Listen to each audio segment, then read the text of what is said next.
আজ বন্যা কবলিত মানুষদের জন্য প্রত্যেক মসজিদে মসজিদে টাকা উত্তোলন করা হোক।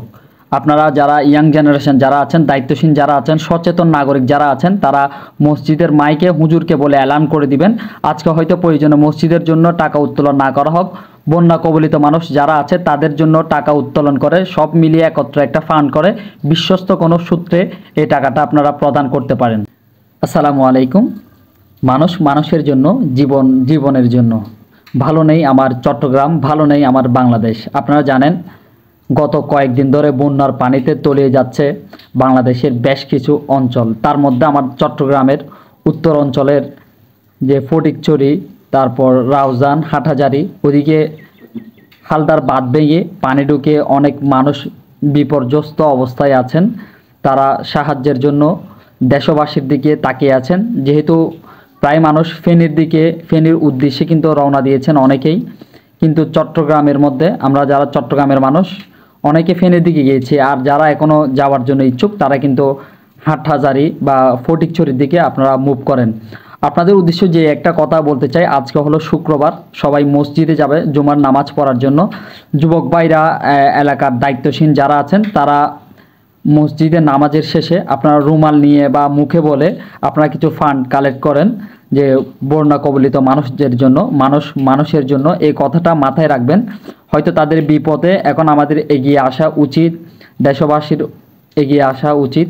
তো চট্টগ্রামের মানুষ হিসেবে আমি চট্টগ্রাম আনোয়ারা থেকে বলছি, আপনারা যেখান থেকে শুনছেন, আপনারা জুমার নামাজের পর দায়িত্বশীল যারা আছে, যারা আমার ভিডিওটা বা শুনছেন, আরও অন্য ভিডিও অবশ্যই শুনেছেন, আপনারা নিজ নিজ দায়িত্বে রুমাল বা প্রয়োজন মসজিদের মাইকে এলান করে আপনারা সাহায্য চাইতে পারেন। আপনারা সাহায্য কালেক্ট করে বিশ্বস্ত কোনো সূত্র যারা ওখানে কাজ করছে আপনারা যাচাই বাছাই করে ওদের হাতে টাকাটা, ফান্ডটা তুলে দেন।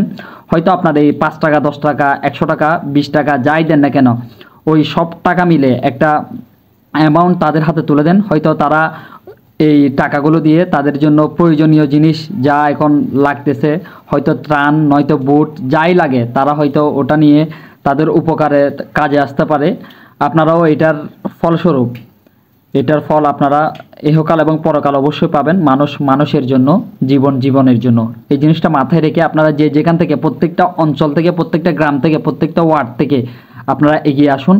যে ইয়াং জেনারেশন যারা আছে আমি তাদের প্রতি উদারত আহ্বান জানাবো, আপনারা শুক্রবারে মসজিদে নামাজের শেষে এই জিনিসটা নিয়ে একটু আলোচনা করবেন। হয়তো প্রয়োজন মসজিদে মাইকে এলান করে দিবেন, হুজুরকে বলে দিবেন আজকে হয়তো প্রয়োজন মসজিদের জন্য টাকা না তোলা হোক, যার যা সামর্থ্য আছে তাই দিয়ে একটা অ্যামাউন্ট কালেক্ট করে এই যারা বিশ্বস্ত সূত্রে যারা আছেন তাদেরকে এই অ্যামাউন্টটা পৌঁছায় দেন। তারা হয়তো বন্যা কবলিত মানুষদের এই টাকাগুলো দিয়ে, জিনিসপত্র দিয়ে, প্রয়োজনীয় ত্রাণ নিয়ে তারা উপকার আসতে পারে।